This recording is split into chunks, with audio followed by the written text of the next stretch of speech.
노자에 대한 여러 가지 이야기들이 있는데 그중에 가장 중요한 얘기는 '노자가 정말로 존재했던 사람인가?' 뭐 이런 문제가 있습니다. 그래서 과거에 유명한 사람들한테는 이런 의문들이 많이 있죠.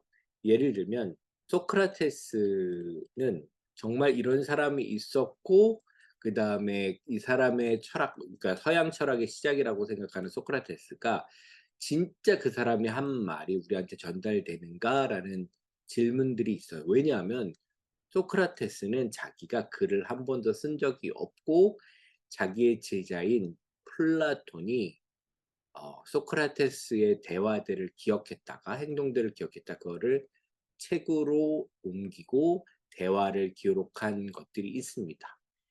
그런 얘기는 뭐냐면 '플라톤이 만들어낸 소크라테스의 모습이 아닐까.' 의심하는 사람들이 있어요. 이것도 여러 가지 논쟁거리이긴 하지만 노자에서도 마찬가지입니다. 그래서 노자에 대해서도 여러 가지 썰들이 있는데 이런 얘기가 있나 봐요. 사마천에 보면 "세상이 어지러워서 서쪽으로 사라졌다."라는 말이 있습니다. 사실 이제 육아랑 다른 거죠. 육아는 세상이 어려워지면 이곳에서 어떻게 어지러워진 원인을 찾고 질서를 바로잡는 거. 그러니까 세계의 우주의 질서를 이 사회에 어떻게 다시 가져오는가를 고민했다면 육아는 반대죠. 노자는 오히려 세상이 어지러워서 서쪽으로 사라졌다라는 말이 있습니다. 그다음에 등장한 장자는 이제 노장 사상을 묶음을 덩어리라고 하나에 볼 수가 있어요. 노자와 장자를 완전히 분리하기보다는 하나의 덩어리로 묶어서 봐야 되는 것도 있고, 그다음에 장자의 핵심 중에 하나는 노자랑 연결해서 핵심적인 사항은 뭐냐면 자연에 대한 이해 방식이 일치한 데에서 장자와 노자를 하나로 묶을 수가 있습니다. 자연은 자연과학의 자연이다. 이 말은 아까 앞에서 한 얘기랑 비슷합니다. 자연과학의 자연은 뭐예요? 자연이라고 하면 서양의 말에서도 복잡해요. 왜냐하면 이게 내추라라는 라틴어에서 왔을 텐데, 그리고 이제 이거는 휴시스라고요. 이거는 그리스란 말을, 그러니까 피지컬 아시죠? 피지컬.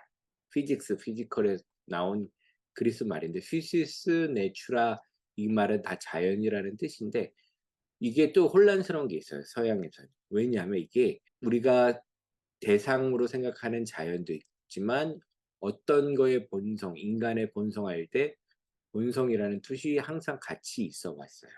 그래서 우리는 맨날 헷갈리기 쉬워요. 그러니까 자연과 우리의 본성이 마치 일치할지도 모른다. 이건 앞에서 설명했던 그 우려 중에 하나인데 여기서도 자연은 우리의 본성과 닮은 그 어떤 것이 아니라 자연과 과학에서 말하는 뭐죠? 힘, 그 연장 뭐 이런 거예요. 그 연장이란 말은 부피를 가진 어떤 대상이에요. 그러니까 우리가 만질 수 있는 거, 이 대상. 그것들이 가 움직이고 서있 그런 힘들 이런 걸로만 봐야지 이게 마치 우리를 이해하고 동정하고 우리랑 공감해 줄 수 있는 어떤 대상으로 보면 안 된다가 핵심이 될 것 같아요. 그래서 우리의 태도는 뭐가 돼야 돼요? 자연에 대해, 그러니까 서양은 뭐요? 아까 얘기했지만 정복해서 사용하고 지금 뭐야 자본주의에는 이걸 수익으로 환원하는 것에만 관심이 있는데 도가에서는 자연을 어떻게 대해야 된다? 예, 겸손하게 대해야 되는 게 장자. 장자라고 얘기할 때 항상 플러스 노자라 또 생각을 해야 되겠죠. 이런 것들이 어떻게 보면 도구화적 사상의 전반적인 틀이 될 것 같습니다. 그래서 얘기 계속하는 거는 이제 자연에 대한 우리의 태도가 될 것 같습니다. 그래서 여러분이 이걸 잘 기억해 두시면 도가 사상의 핵심을 이해할 수 있을 것 같아요. 이 자연. 예, 다음을 한번 보면 한나라 시대에 여기 있죠. 하, 상, 서, 동. 그다음에 여기가 유가 아까 얘기했던 여러 가지 사상이 어쨌든 춘추 전국 시대 그다음에 한나라가 되는데 한나라 시대에 교수님이 설명해 주셨죠. 삼국지에 등장하는 황고은족의 장각이 있었습니다. 장각은 이제 종교적 지도가 되고 그다음에 이 사람이 만약에 태평도 태평교라는 게 있는데 이게 도교 종교가 되는 거죠. 그다음에 이 사람들은 그 반란 세력이라고 볼 수 있습니다. 그래서 여기 설명해 볼까? 장각은 황제와 노자 사상에 심취하여 도교의 경정인 태평청령서를 공부하고 자신을 따르는 사람들을 가르치면서 스스로 대현양사라고 취하고, 그러니까 아주 현명한 선생님이라는 뜻이겠죠. 자신의 가르침을 태평도라고 이름을 붙였습니다. 그래서 병든 이가 찾아오면 부적을 태운 물로 치료하고 잘못을 뉘우치면서 절하도록 했다. 병이 낫는 경우가 생기자 장각의 명성이 점점 높아져 장각을 신처럼 여기며 따르는 사람들이 늘었다. 이렇게 설명이 되어 있는데요. 일단은 이게 이제 한나라 시절이 되는데, 그래서 중요한 게 뭐냐면 여기 설명을 보면 되는데, 아까 우리가 자연에 대해서 엄청 강조하면서 배웠죠.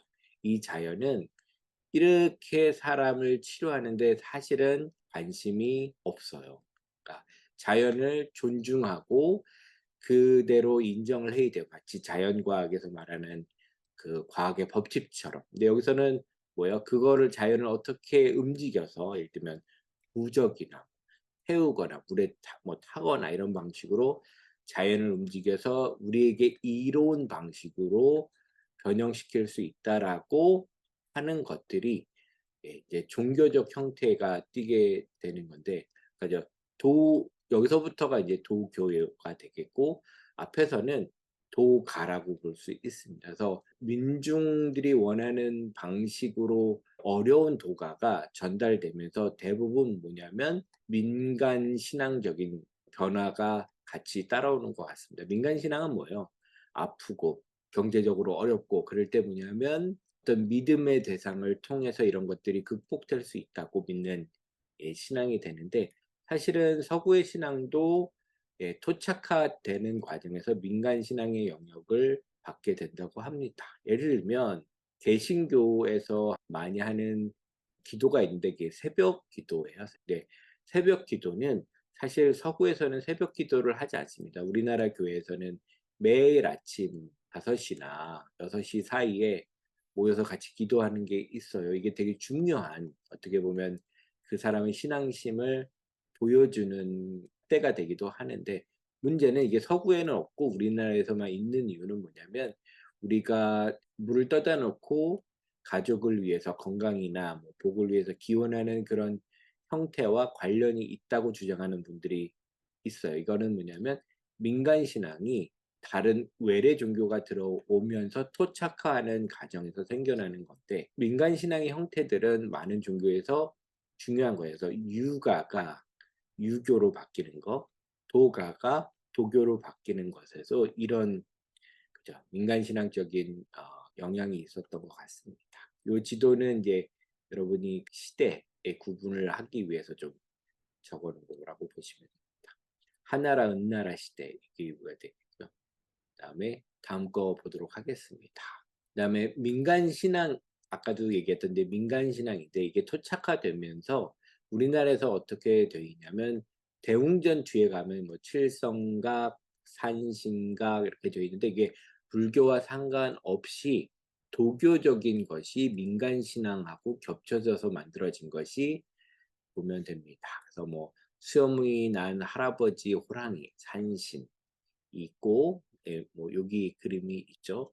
민간 신앙하고 동물과 연결된 그 샤머니즘적 요소, 그다음에가 있는데 그래도 종교와 세력화 권위를 갖게 되는 거죠. 그리고 가장 중요한 거는 노자의 도덕경, 장자, 열자 등 도교 계열의 텍스트에서 권위와 아이디어를 갖고 와서 이런 민간 신앙적이고 샤머니즘적 요소랑 결합시켜서 도교로의 형태를 가지고 오게 됩니다. 그리고 일단은 불교도 마찬가지죠. 불교는 다분히 철학적인 기초가 아주 탄탄합니다. 그래서 전에 유교할 때도 나왔는데 유교도 불교를 극복하기 위해서 유교도 나름의 철학적인 체계를 갖추게 됐다고 얘기를 드렸던 것처럼, 이런 도가의 텍스트에서 권위와 아이디어를 갖고 오고 민중들이 좋아할 만한 것들은 민중신앙의 어떤 의례나 혹은 샤머니즘적인 요소를 갖고 와서 결합시켜서 예 하나의 도교적인 것들을 만들어낼 수 있을 것 같습니다. 그래서 도가적 사회를 가진 종교적인 무리 집단이 도교가 되는데, 도가적 사유보다는 사실은 민간 신앙이나 샤머니즘이 훨씬 더 큰 영향을 미친다고 보시면 됩니다. 그래서 아까 얘기했던 태평교 기억나시죠?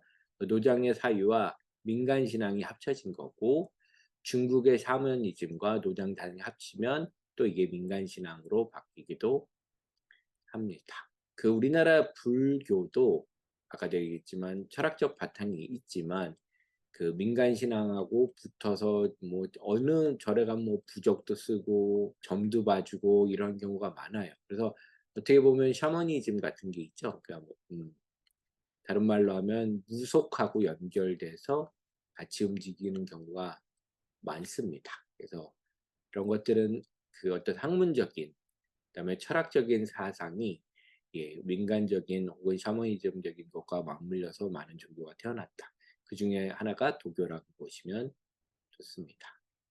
그다음에 다음 설명은 이제 고전 문학과 관련된 것이 있는데, 고전 문학에 도교 사상이 있다라고 하는데, 여러분도 다 아는 그 김만중이 지은 구운몽에서 보면 이게 도교 사상이 가장 깊숙이 잘 들어가 있는 우리나라의 전통 서사라고 보시면 될 것 같아요. 그래서 일단 구운몽의 구자가 종교적 의미가 있는데 십은 완성이고, 이것도 교수님 설명해 준 것처럼 구는 인간이 도달할 수 있는 마지막 단계.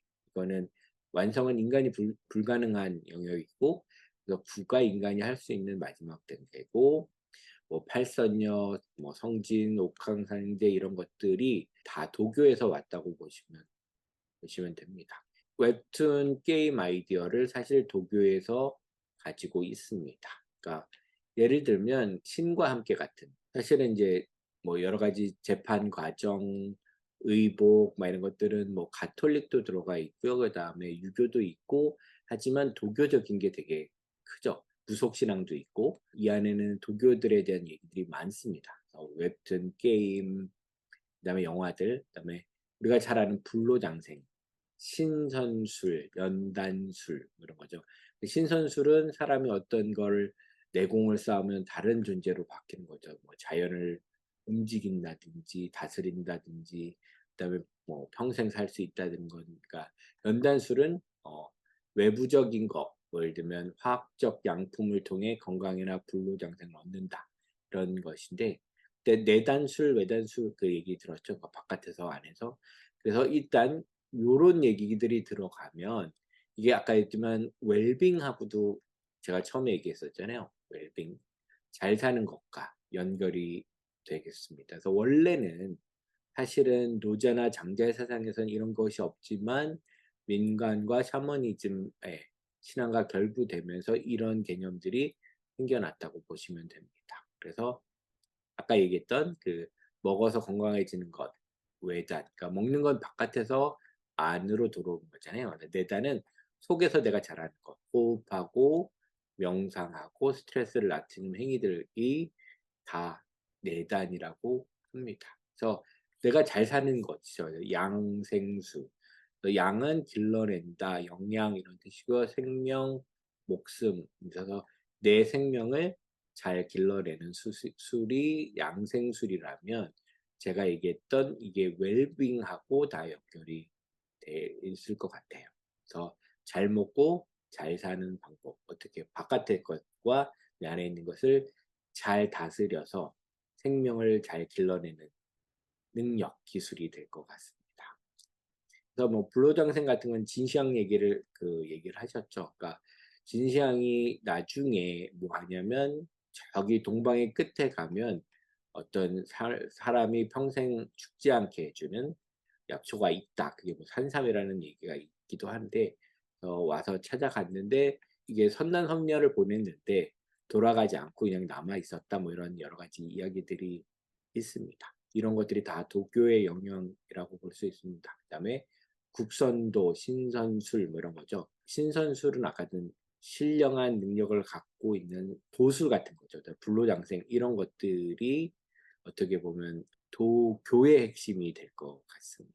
제가 마지막에 도교를 공부하려면 어떤 책을 읽고 어떤 것에 대해서 관심을 가져야 되는지 질문을 드렸었는데, 그래서 일단 노자의 도덕경을 읽어보라고 얘기를 하셨어요. 그러니까 81편의 시집으로 되어 있는데 웹툰도 하나 브레이커스인가요? 추천을 해 주셨고, 이 시집을 제는데 이게 노노나 맹자에 나왔던 그런 것처럼 여기도 어떤 시집을 묶은 거기 때문에 어디에서부터 시작해도 큰 문제가 없다고 합니다. 근데 그 내용이 사실 처음에 읽었을 때는 의미를 딱 알아채기 힘들고 되게 간략하게 쓰여 있고 함축적이죠. 그래서 어렵지만 여러분이 곰곰이 씹어보고 자주 보다 보면 의미가 통하는 순간들이 있을 것 같습니다.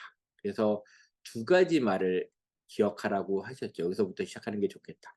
처음엔 어기심 신기복은, 그다음에 마음을 비우고 배를 채워라 라고 됐죠. 어기심이냐 헛기심이죠. 요런 게 되게 중요하다고. 그다음에 무의자연, 이건 여러분들 많이 들어봤는데 위는 그 행위할 때 위자고 무는 없다 자연 이렇게 되는데 다른 뜻은 아니고 억지로 하지 않는다가 됩니다. 억지로 하지 않는 거는 내가 할 수 없는 것에 얽매이지 않고 내가 할 수 있는 것에 관심을 가지고 순리대로 행한다가 될 것 같습니다.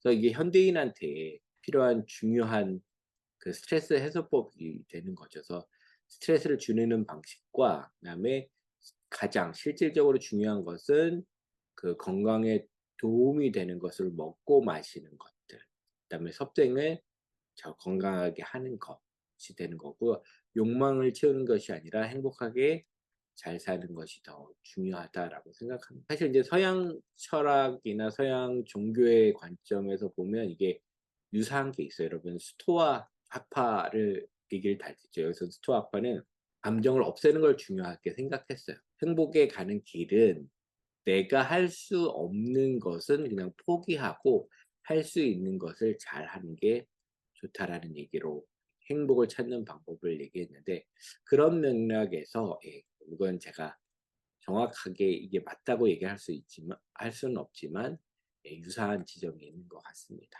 그다음에 마지막으로 이거는 이제 교수님이 얘기해 주지 않으셨는데 제가 좀 중요하다고 생각해서 가지고 왔는데요. 이 책이 있어요. 맹자 장자의 그 사상을 비교한 건데, 그 맹자는 이제 희망에 대한 얘기로 이 키워드로 분석을 하고 장자는 변신을 꿈꾼다 해서 변신이라는 키워드로 해설을 한 책입니다. 그래서 제가 최근에 본 책인데요. 도가의 장자가 생각하는 이 변신에 대해서 한번 얘기를 해 보려고 합니다. 그 이유는 사실은 지금은 변신이라는 게 아주 중요한 거예요. 보통 이걸 becoming이라고 얘기하는데 우리는 어떤 사물들이 항상 똑같이 그대로 남아 있고, 사실 인간은 인간으로 죽고 동물은 동물로 태어나서 동물로 죽고 하는데, 사실 인간은 끊임없이 바뀌어가는 존재이고 또 마땅히 새롭게 바뀌어가야 되는 건데 우리가 너무 고정된 것으로만 인간을 생각하는 게 있는데, 장자는 인간이 어떻게 변해야 될까라고 얘기를 하고 있습니다. 그래서 보면 영혼 없는 인간의 몸과 몸을 낮추지 못한 인간의 대비 이렇게 되어 있습니다. 그다음에 인간의 몸이 영혼이 없기도 하고 그다음에 몸을 갖추진 인간의 대비 이렇게 되어 있는데, 그래서 가장 중요한 게 이런 상상을 해 보는 것도 중요하지만 더 중요한 건 뭐냐면 인간을 변신하지 못하도록 막는 게 마음의 문제인데, 마음의 벽을 허물면 인간이 끊임없이 새로운 걸로 바뀔 수 있다라고 얘기를 합니다. 그리고 재물론이라는 건 이게 말이 어려운데 이게 서양 철학적인 말로 하면 존재론이에요. 사물이 어떻게 존재하는가에 대한 얘기인데, 성선 뭐 예를 들면 태어날 때 모든 사람이 선하다 뭐 이런 윤리적인 문제를 넘어 태어난 것, 살아있는 모든 것은 평등하다고 말하는 게 장자입니다. 그래서 자연의 문제에서 아까도 얘기를 했었죠. 인간이 자연을 다스리는 입장이 아니라 자연의 일부로 모든 것이 평등하다 얘기를 하고 합니다. 그래서 지금 이 상태를 그러니까 인간이 뭐 할 수 있다라는 생각에 사실은 거꾸로 매달린 상태로 보는데, 예, 여기서부터 풀려나서 우리의 사고를 바꿔야 되는 거고요. 그다음에 글씨로 쓰여진 모든 것, 우리가 노자나 장자의 글도 있겠지만 경전에, 그 유교가 그랬죠. 쓰여진 것에 매몰돼서 그것을 해석하는 것에만 집중하고 새롭게 살고 변화하고 이런 얘기를 못 했는데, 경전은 쓰고 남은 찌꺼기고 거기서 원하는 정신을 알아야 되는데 쓰여진 찌꺼기에만 매몰되어 있다라고 비판을 하고 있고, 장자와 주역 같은 것들은 뭐냐면 자연의 리듬을 말하고 있다라고 이해해야 한다고 얘기를 해요. 그러니까 자연 리듬은 아까도 얘기했지만 인간의 리듬이 아니에요. 인간을 위한. 자연은 원래 자신만의 리듬이 있고 그것을 이해해야 한다. 그리고 장자가 말하는 중요한, 여기서 제가 제일 핵심으로 보는 건 유용성과 무용성의 변증법, 이렇게 되어 있는데, 인간은 사용하고 쓰임새가 있으면 좋은 거, 쓰임새가 없으면 나쁜 거로 사실은 분리해서 이해를 해요.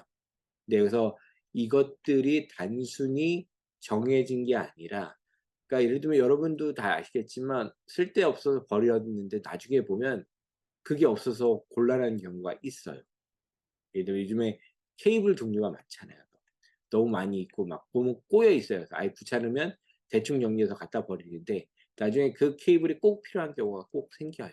그런 것처럼 무용성과 무용성은 맥락에 따라 달라지는 거지 우리가 결정할 수 있는 게 아니에요. 그래서 우리가 어떤 자연의 대상을 볼 때 쓸모 있는 거, 쓸모 없는 걸로 구별을 하는 거에 대해서, 예, 경고를 얘기를 하고 있습니다. 그다음에 문명의 야만성을 넘어서기. 우리는 자연은 야만, 문명은 좋은 거, 이렇게 이분법적으로 생각하는데 장자 입장에서는 문명이 야만성이고 우리가 자연의 리듬, 자연으로 돌아가는 게 더 중요하다고 얘기를 하고 있습니다. 이거는 제가 책에서 가지고 온 말인데요. 장자는 만물이 끊임없이 변화의 과정에 있고 계속 변하는 거예요. 보편성과 그 실현의 정도가 다르다고 볼 수 없다고 했다. 그러니까 보편성과 그 실현성의 정도가, 예를 들면 그러니까 항상 다 변하는 중에 있으니까 얘는 사실 변화가 끝난 게 제일 완전한 거잖아요. 성숙하고.